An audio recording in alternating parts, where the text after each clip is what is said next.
Hello everyone, welcome to next lecture of complex analysis. इस वाले lecture में हम प्रीवियस ईयर क्वेश्चंस करेंगे लिवोली एक्सटेंडेड लिवोली थ्योरम से रिलेटेड, और एक क्वेश्चन लिवोली थ्योरम का रहता था वो वाला कंप्लीट करेंगे।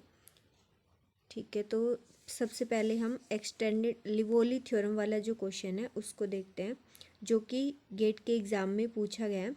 ये वाला देखो, गेट 2018 में क्वेश्चन नंबर सेकंड पूछा गया है, जिसमें बोला गया है f from C to C is an entire function such that f of zero is equal to one, f of one is equal to two, f dash zero is equal to zero if there exist M greater than zero such that f double dash z का जो modulus है वो less than equal to है M से for all Z belongs to C, then f of T क्या, F of to क्या होगा, हमें ये बताना है।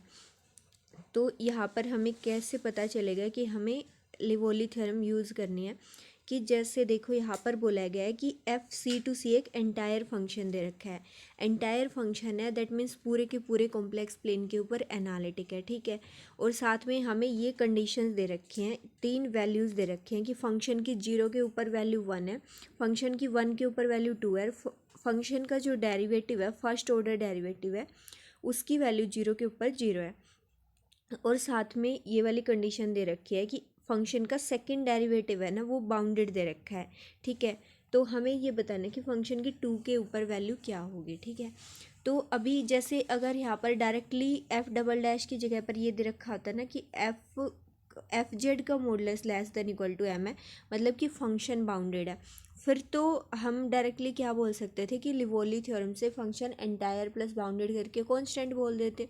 तो यहाँ पर जो भी हमें जीरो के ऊपर वैल्यू दे रखी थी वन के ऊपर, फिर तो ये वाला हो ही नहीं सकता था कि जीरो के ऊपर वैल्यू कुछ जैसे वन दे रखे, वन के ऊपर वैल्यू टू दे रखे हैं, तो अलग अलग वैल्यू आ ही नहीं सकती थी, तब तो एक ही वैल्यू आती सारे पॉइंट्स के ऊपर अगर फंक्शन कांस्टेंट होता तो। दैट मीन्स हमारा फंक्शन है वो एफ जेड तो कांस्टेंट नहीं है। ठीक है, तो यहाँ से तो हमें ये वाला आइडिया लग गया, इन्हीं की अलग अलग वैल्यूज़ है ना अलग अलग पॉइंट्स के ऊपर, कि फंक्शन कांस्टेंट नहीं हो सकता, क्योंकि कांस्टेंट फंक्शन की तो सारे पॉइंट्स पर सेम वैल्यू होती। और यहाँ से भी आइडिया लग गया कि फंक्शन की बाउंडेडनेस के बारे, एफ जेड की बाउंडेडनेस के बारे में कुछ नहीं बोल रखा है, तो ये तो फंक्शन के सेकेंड डेरिवेटिव के बाउंडेड होने के बारे में बता रखा है, तो इसका मतलब हम डायरेक्टली एफ जेड फंक्शन के ऊपर तो अप्लाई नहीं कर सकते लिवोली थ्योरम। तो अब कैसे होगी, जैसे हमें ये पता है कि जब अगर फंक्शन एफ जेड एंटायर होता है तो उसके सारे ऑर्डर के डेरिवेटिव हैं वो एंटायर होते हैं।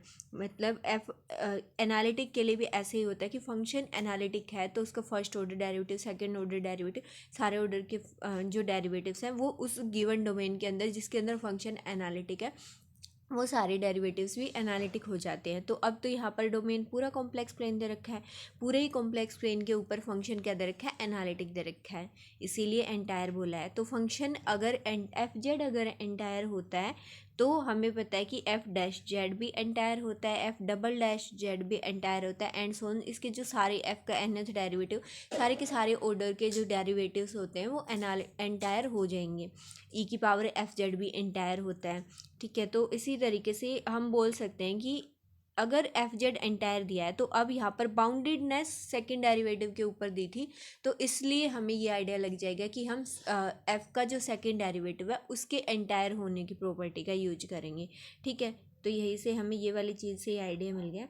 तो अभी देखते हैं जो इसका सॉल्यूशन हमने किया है ये वाला, कि यहाँ पर जो कि जैसे एफ फ्रॉम ये इसका सॉल्यूशन है, C to C given entire function है, तो इसके जो सारे ऑर्डर के डेरिवेटिव होंगे वो भी एंटायर हो जाएंगे। ठीक है, हमें सेकंड डेरिवेटिव का यूज करना है तो हमने सेकंड डेरिवेटिव तक की बात कर ली।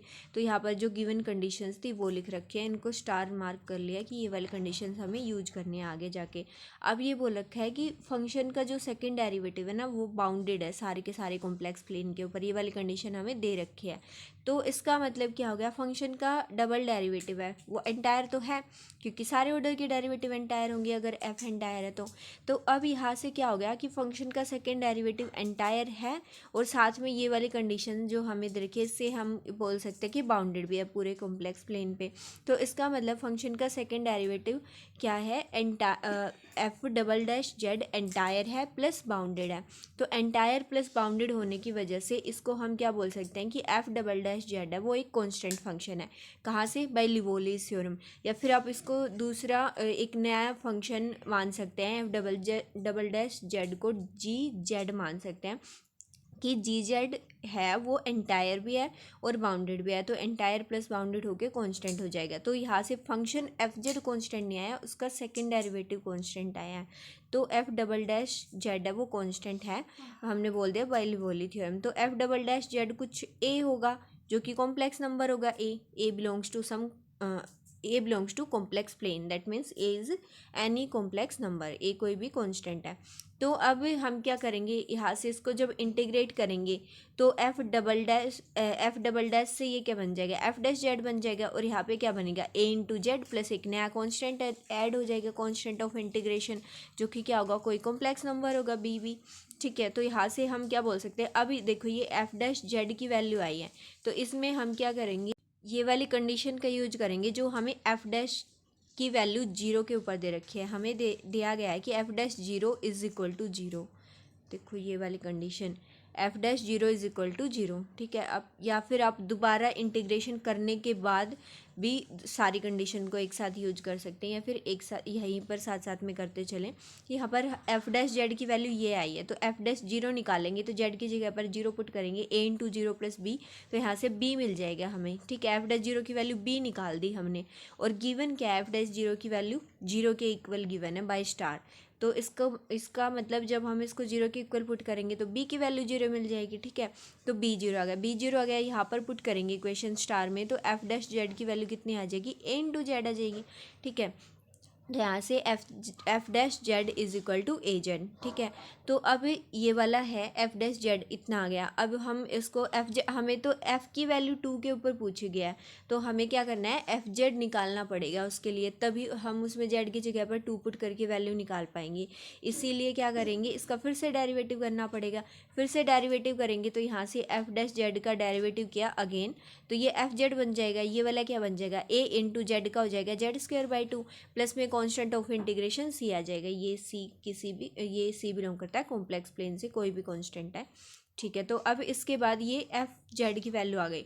अब यहाँ पर देखो दो वेरिएबल हैं हमारे ए और सी और हमें दो ही कंडीशन गिवन है एफ जेड के ऊपर, एक तो एफ वन की वैल्यू दे रखी है, एक एफ जीरो की वैल्यू दे रखी है। मतलब जब हम उन दोनों कंडीशंस को यूज करेंगे तो हम ए और सी दोनों की वैल्यू निकाल पाएंगे। अब एफ वन की वैल्यू हमें टू दे रखी थी ऊपर, देखो स्टार में एफ वन की वैल्यू टू दे रखी है तो यहाँ पर हम एफ वन निकालेंगे। पहले एफ वन क्या हो जाएगा, जेड की जगह पर वन पुट करेंगे तो यहाँ पर वन पुट करेंगे तो a into one by two हो जाएगा plus C is equal to f, ये तो एफ वन की वैल्यू है, ये किसके इक्वल दे रखी है, टू के इक्वल दे रखी है तो A by two plus C is equal to two हो गया। यहाँ से हमने एलसीएम टू लेकर टू को साइड टू से मल्टीप्लाई करके ये फोर बन गया तो ये A plus two C is equal to four आ गया। तो ये इक्वेशन नंबर टू मान ली हमने। तो अब दूसरी कंडीशन का यूज़ करना है that F zero is equal to zero, ये वाली F zero is equal to one दे रखी है, ये वाली दे रखी है तो F zero is equal to one. तो अब यहाँ पर इसमें हम एफ जीरो निकालेंगे तो एफ जीरो की वैल्यू कितनी आएगी, ए इंटू ज़ीरो प्लस सी, तो यहाँ से सी आ जाएगी तो सी इज इक्वल टू वन, क्योंकि एफ जीरो की वैल्यू हमें एफ जीरो की वैल्यू अगर वन दे रखी है, यहाँ से सी की वैल्यू वन मिल गई। ठीक है, तो सी की वैल्यू वन मिल गई तो हम ये वाली इक्वेशन में यूज़ कर सकते हैं इक्वेशन नंबर टू में। तो यहाँ से क्या आ जाएगा, A plus two is equal to four, A plus two is equal to four, that means A की वैल्यू कितनी आ गई, टू आ गई। ठीक है, तो ए की वैल्यू टू और सी की वैल्यू वन, इसको हम इक्वेशन ये वाली डबल स्टार में पुट कर सकते हैं। ए की वैल्यू टू पुट कर दी, सी की वैल्यू वन पुट कर दी, तो यहाँ से क्या बनेगा, to into z square by two plus one. ठीक है, तो यहाँ से एफ जेड हमें मिल गया two into z square by two plus one, two से टू कैंसिल करके एफ जेड कितना आ गया, जेड स्क्वायर प्लस वन। ठीक है, दैट मीन्स ये एफ जेड की वैल्यू है। अब यहाँ से हमें एफ जेड अपना मिल गया इतना। तो अब देखो यहाँ से ऐसा भी पूछ सकता था कि एफ जेड ऑप्शंस में, जैसे यहाँ पर तो ये एनएटी टाइप का क्वेश्चन था, तो इसमें पूछा गया था कि F2 की वैल्यू बताओ, तो ऐसे एनएटी करके F2 is equal to this, तो हमें ब्लैंक में फिल करना था अपना आंसर, जैसे कि यहाँ पर हमने वैल्यू निकाल लिया। पर इसमें ऑप्शन ऐसे भी दे सकता था कि अगर ये MCQ या फिर MSQ क्वेश्चन होता, तो कि यहाँ पर इतना हमने निकाल लिया F2 की एफ जेड की वैल्यू कि F Z is constant function. Second option दे देता है F Z is a polynomial of degree 1, F Z is a polynomial of degree 2, F Z is non constant analytic function, या फिर F Z is a trigonometric function, hyperbolic function. इस तरीके से भी कुछ ऑप्शंस बना कर दिए जा सकते थे, ठीक है। तो इसी तरीके से हमें अपना कॉन्सेप्ट अच्छे से करना है। वो क्वेश्चन की फिर स्टेटमेंट चाहे वो एनएटी में दें या एमसीक्यू में दें, एमएसक्यू में दें, किसी भी तरीके से पूछे ताकि हमारे क्वेश्चंस हो जाएं। बस हमें ये देखना है कि हाँ इसको करना किस तरीके से, जो बेसिक आइडिया है स्टेटमेंट का और जो चीज़ें हमें दे रखी हैं, गिवन चीज़ें हैं, उनसे हमें आइडिया लग जाएगा कि हमें कौन सी थ्योरम का इसमें यूज़ करना है, वो चीज़ इंपॉर्टेंट है। फिर क्वेश्चन चाहे तीनों टाइप में से किसी भी टाइप का आए, हम उसको अच्छे से अटेम्प्ट कर पाएंगे। बस एनालाइज करना है अच्छे से और बार बार रिवाइज करते रहना है, ठीक है। तो अभी इसमें हमसे F2 की वैल्यू पूछी गई थी, तो हम यहाँ पर F2 निकालेंगे। F2 तो Z की जगह पर 2 पुट कर देंगे, तो 2 का स्क्वायर प्लस 1 क्या हो जाएगा, ये 4 + 1, तो F2 की वैल्यू हमारे पास 5 आ गई, जो कि ऑप्शन, अच्छा ये ऑप्शन दे रखा था, ओके ये एनएटी वाला नहीं था भाई, इसमें ऑप्शन दे रखा था, हाँ ये ऑप्शन वाला था, ठीक है। F2 की वैल्यू कितनी आ गई, 5 आ गई, ठीक है। जैसे इसमें F2 की वैल्यू पूछे तो हो भी सकता है यहाँ तक का पूछ लें, हमें स्पेसिफिक वैल्यू ना पूछ के स्पेसिफिक पॉइंट के ऊपर डायरेक्टली इसके ऊपर दे सकता है ना, ये वाला कि Z² + 1 आ गया, क्योंकि भाई 1 डिग्री की पोलिनोमियल है फंक्शन, या 2 डिग्री की है, या फिर कॉन्स्टेंट है, या फिर ट्रिग्नोमेट्रिक है, इस तरीके से बना के दे सकता है, ठीक है। तो अभी इससे आगे हम अगली स्टेटमेंट पढ़ते हैं। एक्सटेंडेड लिवोली थ्योरम की जो डेफिनेशन है उसको रिवाइज करते हैं। एक्सटेंडेड लिवोली थ्योरम एक तरीके से ये उसी का एक्सटेंशन है जो लिवोली थ्योरम में हमें क्या बोला गया था कि फंक्शन एंटायर है और साथ में अगर बाउंडेड है पूरे कॉम्प्लेक्स प्लेन के ऊपर, तो हम बोल देंगे कि हमारा फंक्शन है वो कॉन्स्टेंट फंक्शन है। मतलब किसी एक पॉइंट के ऊपर अगर मान लो फंक्शन की 2 के ऊपर वैल्यू 0 दे दी, तो सारे के सारे कॉम्प्लेक्स प्लेन के ऊपर फंक्शन की वैल्यू क्या हो जाएगी, 0 हो जाएगी for all Z belongs to C, ठीक है, इस तरीके से। तो अभी यहाँ पर थोड़े से चेंजेज हैं, क्या है कि suppose that F(Z) is an entire function, entire तो अभी भी है, ठीक है। देखो हमने जो स्टार्टिंग में लिवोली थ्योरम की डेफिनेशन पढ़ी तब भी एंटायर था, और फिर उसके बाद जो कोरोलरीज वगैरह थी उनमें बाकी चीज़ें हमने चेंज करी कि रियल पार्ट कांस्टेंट है, इमेजिनरी पार्ट कांस्टेंट है, ये वाली चीज़ें सॉरी रियल पार्ट बाउंडेड है, इमेजिनरी पार्ट बाउंडेड है, U+V बाउंडेड है, या फिर मॉडुलस वगैरह आर्ग्यूमेंट वगैरह बाउंडेड है। लेकिन उन सब में एक चीज़ तो पक्का हो रही थी कि एंटायर हमें दे रखा था हमेशा हर एक कोरोलरी में। तो इसी तरीके से एक्सटेंडेड लिवोली वाले में भी एंटायर की कंडीशन रहेगी पक्का कि एंटायर तो होना ही चाहिए, ये सबसे नेसेसरी कंडीशन है स्टार्टिंग वाली, कि अगर एंटायर ही नहीं है तो फिर तो तब हम यूज ही नहीं कर सकते इस वाली चीज़ का, ठीक है। लिवोली वाले कॉन्सेप्ट पर के ऊपर सोच ही नहीं सकते अगर एंटायर नहीं है तो अभी बोला गया है कि फंक्शन सपोज कर ले कि फंक्शन F(Z) एंटायर फंक्शन है, पूरे के पूरे कॉम्प्लेक्स प्लेन पे एनालिटिक है, एंड सच दैट साथ में क्या कंडीशन दी गई है कि F(Z) का modulus less than equal to m into R की पावर लैम्डा। जैसे वहाँ पर हमने क्या बोला था, F(Z) का modulus is equal to modulus less than equal to some m positive real number m बोला था। यहाँ पर क्या होगा, m इंटू आर की पावर लैम्डा, ठीक है। यहाँ पर ये r कुछ किस तरीके का होगा कि इस तरीके का कि mod of Z is equal to R, जैसे कि यहाँ पर क्या दे सकता है, ऐसा कुछ लिखा मिल सकता है m इंटू 1/2 की पावर कुछ 5 दे दिया, ठीक है। m की वैल्यू कुछ यहाँ पर कुछ भी वैल्यू हो सकती है, जैसे मान लो m की वैल्यू 3 दे दी, ठीक है, इस तरीके से। तो ये जो यहाँ पर ये दिया गया ना 1/2, ये 1/2 कुछ इस तरीके से होगा कि मोड ऑफ, जैसे यहाँ पर बोला गया ना mod of Z is equal to are greater than equal to some R0, किसी R0 से ग्रेटर देन इक्वल टू, जैसे यहाँ पर 1/2 वाले के लिए हम इसको कंपेयर करेंगे तो ये m इंटू Z की पावर लैम्डा के लिए, लैम्डा की वैल्यू ये है, ये यहाँ पर सॉरी आर, ये आर की वैल्यू है और ये एम की वैल्यू है। तो ये वाला जो आर है ना, ये किस तरीके का है, 1/2 की mod of z is equal to 1/2, ये है ना ग्रेटर देन है किससे, आर नोट को हम इस केस में जैसे 0 ले लें या फिर 1/4 ले लें, ठीक है, कि 1/4 वाला रेडियस वाला है उससे ग्रेटर देन इक्वल टू 1/2 और मोड ऑफ जेड इसके बराबर है, ठीक है। ये वाली इस तरीके की कंडीशन हमें जब भी गिवन होगी तो तब हम सोचेंगे कि एक्सटेंडेड लिवोली यूज़ हो सकते हैं, ठीक है। अभी जब हम क्वेश्चंस करेंगे तो हमें ये वाली चीज़ है और भी अच्छे से क्लियर हो जाएगी, ठीक है। तो यहाँ पर बोला गया कि एंटायर और साथ में कुछ इस तरीके की कंडीशन दी गई है कि एफ ऑफ जेड का जो मॉडुलस है वो इस वाली चीज़ से बाउंडेड है, m इंटू आर की पावर लेमडा, जहाँ पर ये r किस तरीके से मिला है कि ये mod of z is equal to R है और वो किसी न किसी आर नोट से ग्रेटर देन इक्वल टू है, ठीक है। तो for some negative real number lambda, और ये पावर है वो हमेशा नेगेटिव रियल नंबर होनी चाहिए, मतलब कि ऐसा नहीं होना चाहिए कि आर की पावर -1 -2 इस तरीके का कुछ नहीं होना चाहिए। Then f Z is a polynomial of degree at most lambda, that means f z एक पोलिनोमियल होगा पक्का, कि अगर हमें कुछ ऐसे ऑप्शंस दे रखे होंगे ना कि F Z is trigonometric function या फिर हाइपरबोलिक या एक्सपोनेंशियल या फिर लोगरिथमिक फंक्शन, तो वो वाले टाइप के ऑप्शंस ना पहले ही डिस्कार्ड हो जाएंगे, क्योंकि इस केस में हमेशा फंक्शन क्या बनेगा, एक पोलिनोमियल फंक्शन बनेगा, और वो भी एटमोस्ट लेमडा डिग्री की पोलिनोमियल। जैसे यहाँ पर जो पावर होगी ना, जैसे हमने एग्जांपल लिया था ना 3 इंटू 1/2 की पावर 5, तो एटमोस्ट 5 डिग्री की पोलिनोमियल इसमें होगा। अब एटमोस्ट 5 में क्या हो सकता है, 5 से less than equal to degree होगी, मतलब कि F Z is equal to sum कुछ पी जेड मान सकते हैं, A nought plus A1 plus A nought plus A1 Z plus A2 Z square plus and so on AN Z की power N. वहाँ पर क्या होगा, AN नॉट इक्वल टू 0 होगा और n की वैल्यू है वो लेस देन इक्वल टू 5 होगी, ठीक है। मतलब जो वो हाईएस्ट पावर जो होती है जिसको हम डिग्री बोलते हैं वो लेस देन इक्वल टू 5 होगी।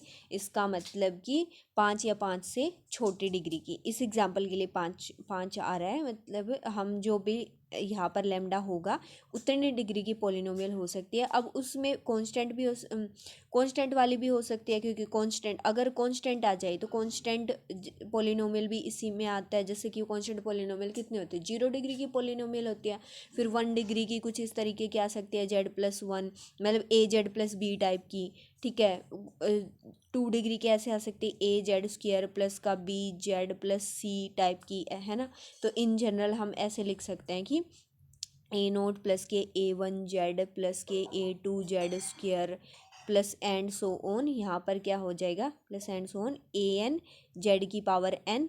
और हम यहाँ पर अगर इसका n इसकी डिग्री क्लेम कर रहे हैं तो हम ये बोलेंगे कि AN नॉट इक्वल टू 0 होगा, और ये यहाँ पर ये जो n है ना ये लेस देन, क्योंकि n से डिग्री क्लेम हो रही है, अगर AN नॉट इक्वल टू 0 है तो n इसकी डिग्री है, तो n लेमडा से लेस देन इक्वल टू होगा, मतलब कि या तो लेमडा डिग्री की लेमडा ऑर्डर की होगी या फिर लेमडा से कम ऑर्डर की होगी, ठीक है। तो इन जनरल हम इस तरीके से लिख सकते हैं कि एटमोस्ट लेमडा वाली चीज़ को, ठीक है। तो आई होप आपको ये वाली जो स्टेटमेंट है वो अच्छे से समझ आ गई होगी। अब इसके बाद हम क्वेश्चन देखते हैं जो कि गेट के एग्ज़ाम में पूछा गया है, गेट 2013 वाले में, ये वाला, हाँ ये वाला क्वेश्चन बहुत ही अच्छा इंपॉर्टेंट क्वेश्चन है। जैसे इसमें बोला गया है कि F be an entire function on C, पूरे के पूरे कॉम्प्लेक्स प्लेन के ऊपर एंटायर है। तो देखो जब भी एंटायर की बात करें ना, एक बार ये वाली चीज़ दिमाग में ज़रूर रिवाइंड करके देख लेना कि हाँ हम लिवोली थ्योरम के ऊपर ना हमने ऐसे ऐसे क्वेश्चंस करे थे एंटायर वाली कंडीशन के। तो एक बार हम इस चीज़ के बारे में सोच सकते हैं कि क्या इसमें लिवोली या फिर एक्सटेंडेड लिवोली थ्योरम या फिर उनकी कोई करोलरी स्पेशल केसेस वगैरह लग सकते हैं या नहीं लग सकते हैं, ठीक है। तो एंटायर फंक्शन है, साथ में क्या दे रखा है, एफ जेड का modulus less than equal to 100 log mod z for each z with mod of z greater than equal to 2, if f iota is equal to 2 iota then f1 is equal to what। तो हमें f की value 1 के ऊपर पूछी गई है, ठीक है। एंटायर दे दिया है, साथ में f के ऊपर ये वाली कंडीशन दी है, ठीक है। और एक फॉर ईच, ये वाली कंडीशन कब अप्लाई हो रही है, for each z with mod of z greater than equal to 2। अब ये वाली बात बिल्कुल ध्यान से ऑब्जर्व करनी है कि यहाँ पर बोला गया है कि फंक्शन का जो मॉडुलस है वो 100 log mod z से लेस देन इक्वल टू है, या फिर बोल सकते हैं 100 log mod z से बाउंडेड है। लेकिन कब बाउंडेड है, फॉर ऑल दोज z जिनके लिए mod of z greater than equal to 2 है। मतलब कि जो ये वाला हम मान सकते हैं कि ये क्या है, mod of z is equal to 2 है, ठीक है। अब mod of z greater than equal to 2 क्या होगा, ये वाली बाउंड्री भी आ जाएगी और ये वाला बाहर का रीजन भी आ जाएगा। जो ये वाला पोर्शन है इसके ऊपर तो हम बोल सकते हैं कि जो फंक्शन का जो ये जो एफ ऑफ जेड है ना, ये इस वाली चीज़ से बाउंडेड है, ठीक है। लेकिन हमें जब हम लिवोली थ्योरम यूज़ कर रहे थे तो वहाँ पर हमें क्या बोला गया था, पूरे के पूरे, यही इसीलिए ये वाली बात मैंने इंपॉर्टेंट करके बोली थी कि एंटायर होना चाहिए और पूरे कॉम्प्लेक्स प्लेन के ऊपर बाउंडेड होना चाहिए। मतलब कुछ ऐसा दिया गया था ना कि एफ ऑफ जेड का जो मॉडुलस है ना वो लेस देन इक्वल टू है एम से पॉजिटिव रियल नंबर से, for all Z belongs to C. ये वाली बात बहुत इंपॉर्टेंट थी, for all Z belongs to, सारे के सारे कॉम्प्लेक्स नंबर्स के लिए। अब यहाँ पर इन्होंने इस वाली चीज़ के लिए तो बता दिया mod of z greater than equal to 2 के लिए कि ये वाली बाउंड्री है और इसके बाहर वाला है, जो ग्रीन वाला करा था अभी ये ब्लैक में कर दिया, इसके लिए तो बता दिया कि बाउंडेड है इस वाली चीज़ से, 100 log mod z से बाउंडेड है। लेकिन ये अंदर वालों का क्या, ये वालों के लिए तो कुछ नहीं बताया हमें।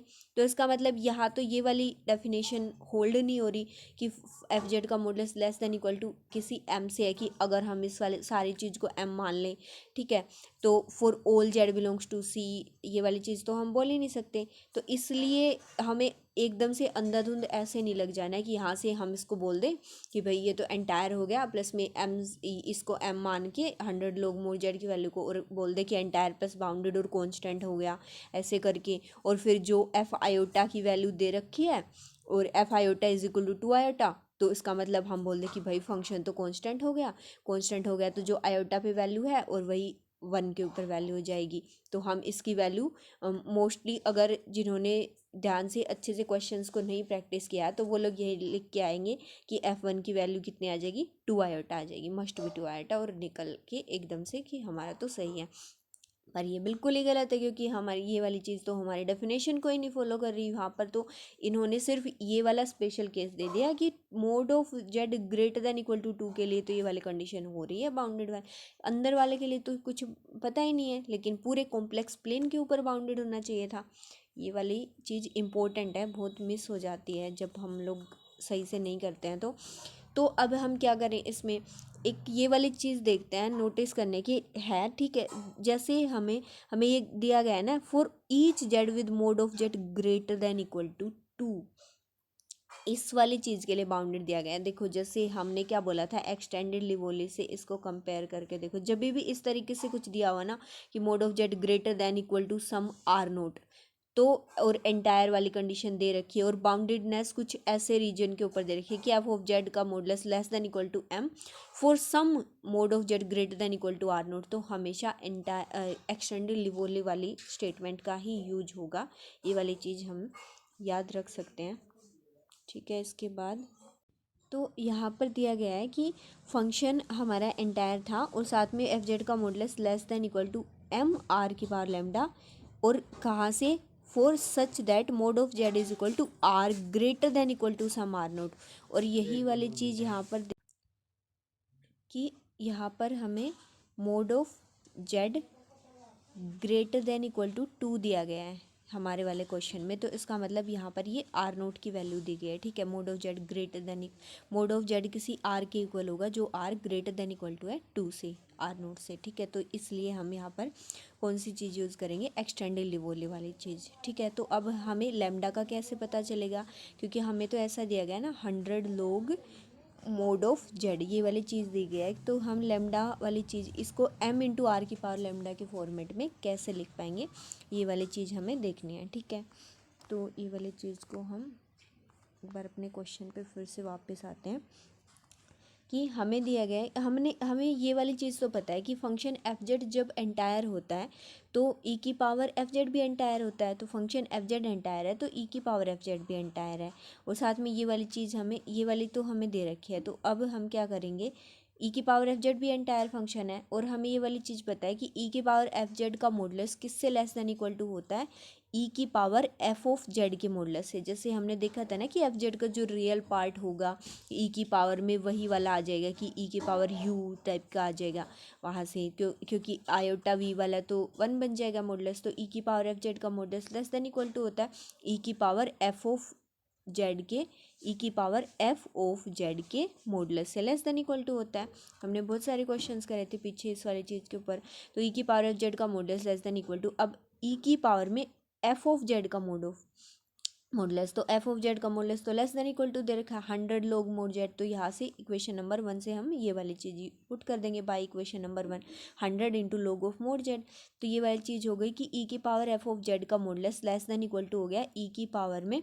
अब ये क्या कर सकते हैं हम 100 को, क्योंकि ऐसे होता है ना log ऑफ एम की पावर एन, तो हम इसको लिख सकते हैं n log of m, power आगे आ जाते हैं इस तरीके से। तो यहाँ पर पावर आगे है, इसको हम ऊपर लिख सकते हैं, तो log ऑफ मोड जेड की पावर 100 ऐसे करके लिख सकते हैं। ई की पावर में लोगरिथम है तो इसको हम 1 लिख सकते हैं, तो ये क्या हो जाएगा, ई की पावर एफ जेड का modulus less than equal to हो जाएगा, ये वाली चीज़ 1 बन के मोड ऑफ जेड की पावर 100 हो जाएगा। ठीक है, तो यहाँ से अब क्या आ गया कि ई की पावर, अब देखो यहाँ से ई की पावर एफ जेड के ऊपर अप्लाई होगी एक्सटेंडेड लिवोली थ्योरम। हमने बोला था कि ई की power f Z entire function है, क्यों, क्योंकि एफ जेड एंटायर था, एफ जेड एंटायर है और ई की पावर एफ जेड एंटायर है। और साथ में यहाँ से क्या आ गया कि ई की पावर एफ जेड का modulus less than equal to है 100 के मोड ऑफ जेड की पावर 100 से। और ये देखो ये वाली चीज़ पूरी कहाँ पे हो रही थी, for mod z greater than equal to 2, ये वाली साथ में for all z such that mod of z greater than equal to 2। तो यहाँ से हम बोल सकते हैं कि ये वाला जब हम एक्सटेंडेड लिवोली थ्योरम से कंपेयर करेंगे तो इसको हम बोल सकते हैं ये ऐसा था ना एम आर की पावर लैम्डा, ठीक है, जहाँ पर आर किसी मोड जेड के इक्वल होता था, r is equal to mod of z, मतलब मोड ऑफ जेड की कुछ वैल्यू होती थी आर जो ग्रेटर देन इक्वल टू होती थी आर नोट से।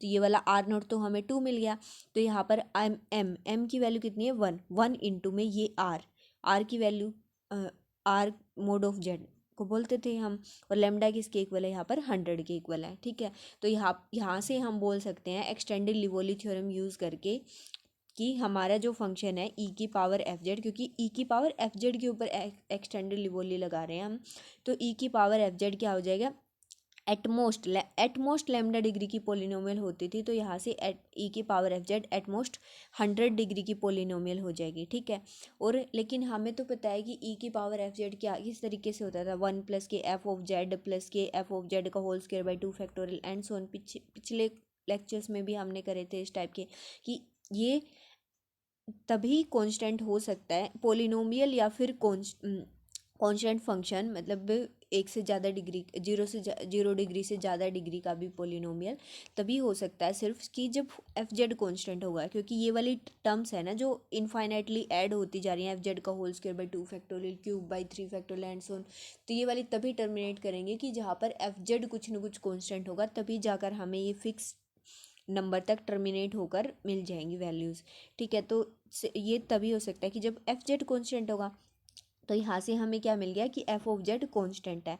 ठीक है, तो अगर एफ जेड कॉन्स्टेंट है तो इसका मतलब जो हमें वैल्यू यहाँ पर दे रखी है, किसकी वैल्यू दे रखी है, ये वाली हमसे पूछा गया था ना, वैल्यू किसकी पूछी थी, एक मिनट, हाँ, कि एफ जेड कॉन्स्टेंट हो गया, तो एफ आयोटा की वैल्यू जो दे रखी है वही किसकी वैल्यू आ जाएगी, एफ ऑफ 1 की वैल्यू आ जाएगी। ठीक है, तो एफ ऑफ 1 की भी वैल्यू 2 आयट आ जाएगी। देखो आंसर तो यही आ रहा है, पर ना रिजल्ट कौन सा लग रहा है, एक्सटेंडेड लिवोली थ्योरम का रिजल्ट यूज़ हो रहा है। तो यहाँ हमारा मतलब हम ऐसा हो सकता है कि बाई चांस हम यहाँ से डायरेक्टली ये बोल दें कि लिवोली थ्योरम से करा है, पर ये एक्सटेंडेड लिवोली थ्योरम से आ रहा है, क्योंकि अगर एक्सप्लेनेशन हमसे कोई पूछ लेगा कि आप मतलब ये 2 आयोटा कैसे करा है, तो हमारे अगर हम ये बोल रहे हैं ना हमने लिवोली थ्योरम से यहाँ से इससे एंटायर प्लस बाउंडेड करके कर दिया, तो वो वाला लॉजिक हमारा गलत होगा, क्योंकि वो एक्सप्लेनेशन ही गलत हो जाएगी फिर। तो फिर इस वाले में मान लो तुक्का लग के अगर सही हो गया तो फिर आगे जो कुछ ऐसा कॉन्सेप्ट आ गया तो फिर उसमें भी गलती हो सकती है। ये क्या पता इसमें सही है, बाकी आगे किसी क्वेश्चन में हम ना ऐसी मतलब बन पाए हमारा कि हम ये सोच रहे हो कि यहाँ से तो लिवो वाले से हो रहा है इस तरीके से। मतलब कि इन शॉर्ट आप उसको कुछ इस तरीके से नहीं कर सकते कि जैसे हमने ना एक में जैसे हमें एफ जेड का मॉडुलस एक क्वेश्चन ऐसा किया था, जी जेड के मॉडुलस से लेस देन इक्वल टू दे रखा था। और वहाँ पर लेकिन एक चीज़ दे रखी थी कि जी जेड जीरो नहीं था कहीं भी पूरे के पूरे कॉम्प्लेक्स प्लेन में, और साथ में जी जेड एनालिटिक फंक्शन भी दे रखा था पूरे कॉम्प्लेक्स प्लेन में, एंटायर भी दे रखा था। तो वहाँ से हमें f z by g z कर दिया था और उसका modulus less than equal to 1 आ गया था ऐसे करके।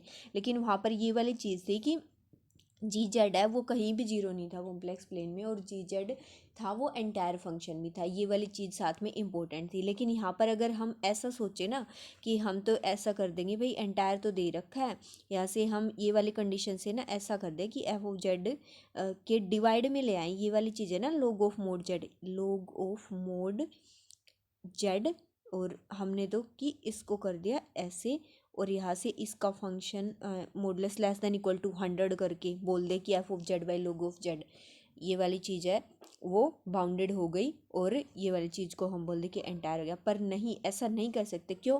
क्योंकि जो हम नीचे लेके आने की बोल रहे हैं ना इस वाली चीज़ को, लॉग ऑफ मोड जेड, पहले ये भी तो एंटायर होनी चाहिए।